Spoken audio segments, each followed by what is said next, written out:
আসসালামু আলাইকুম ওয়া রাহমাতুল্লাহ। ওয়া আলাইকুম আসসালাম ওয়া রাহমাতুল্লাহি ওয়া বারাকাতুহু। আমার ছেলের বয়স 3 বছর। সব সময় তার অসুস্থতা লেগেই থাকে। অনেক ডাক্তার দেখিয়েছি, চিকিৎসা করিয়েছি, কোনো চিকিৎসায় সে সুস্থ হয়ে উঠছে না। গ্রামের মসজিদের ইমাম সাহেবের কাছে নিয়ে গেলে তিনি বললেন তার বদনজর লেগেছে, ঝাড়ফুঁক করা হলে সে সুস্থ হয়ে উঠবে ইনশাআল্লাহ।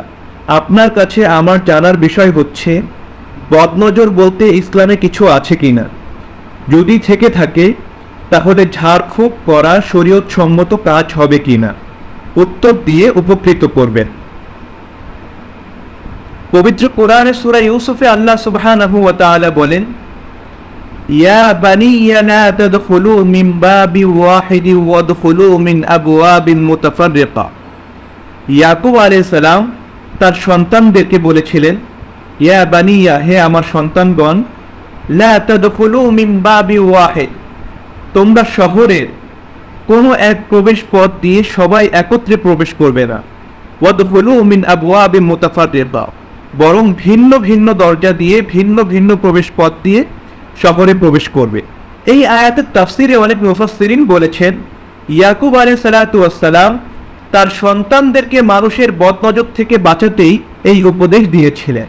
সহিহ মুসলিমে ইবনে আব্বাস রাদিয়াল্লাহু তাআলা আনহু থেকে বর্ণিত এক হাদিসে নবী সাল্লাল্লাহু আলাইহি ওয়াসাল্লাম বলেন, আল আইনু হাক্কুন, বদনজর সত্য, ওয়ালাউ কানা শাইউন সাবাকাল কাদার সাবাকাতুল আইন, ভাগ্যকে অতিক্রমকারী কোনো বস্তু যদি থেকে থাকতো তাহলে বদনজর ভাগ্যকে অতিক্রম করতে পারত।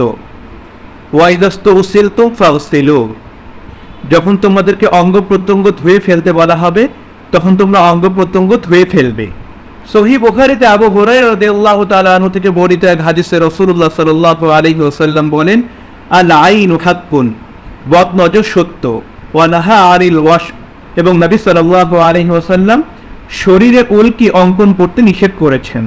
কোরআনের আয়াত এবং সহিহ বুখারী ও মুসলিমের হাদিস থেকে আমরা বুঝতে পারি বদনজর এটা কারো মন গড়া কথা নয়, বরং এটা সত্য। এখন দ্বিতীয় প্রশ্ন হচ্ছে, কারো যদি বদনজর লেগে যায় তাহলে কি করতে হবে? কোরআন ও হাদিস আমাদেরকে কি করতে বলে?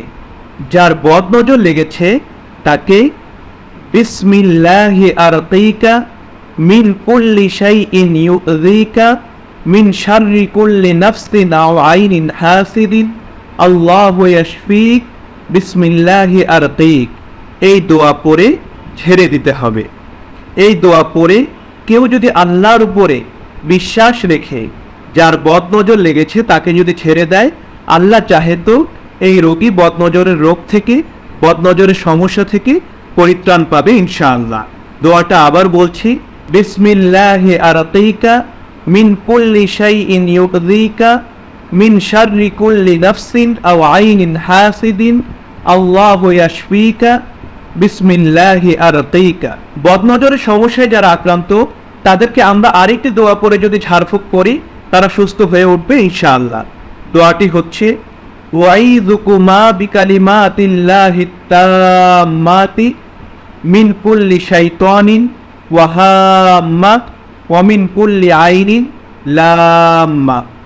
দোয়াটা আবারও বলছি, ওয়াইযুকুমা বিকালিমাতিল্লাহিত তাম্মা মিন কুল্লি শাইতানিন ওয়া হাম্মা ওয়া মিন কুল্লি আইনিন লাম্মা।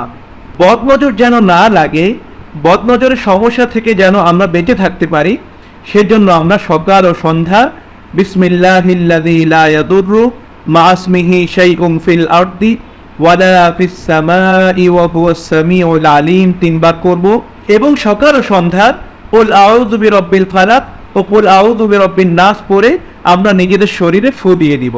আমাদের ছোট্ট সন্তান যারা আছে বা আমাদের পরিবারে অন্য মানুষ যারা আছে যাদের পক্ষে এই দোয়াগুলো পড়া সম্ভব না, আমরা সকাল ও সন্ধ্যা বিসমিল্লাহিল্লাযী লা ইয়াদুররু 3 বার পড়ে কুল আউযু বিরাব্বিল ফালাক ও কুল আউযু বিরাব্বিন নাস পড়ে তাদেরকেও ফু দিয়ে দিব ইনশাআল্লাহ। যদি আমরা সকাল ও সন্ধ্যা এই আমলগুলো করি তাহলে আল্লাহ চাহে তো বদনজরের সমস্যা থেকে আমরা রক্ষা পাবো, পরিত্রাণ পাবো।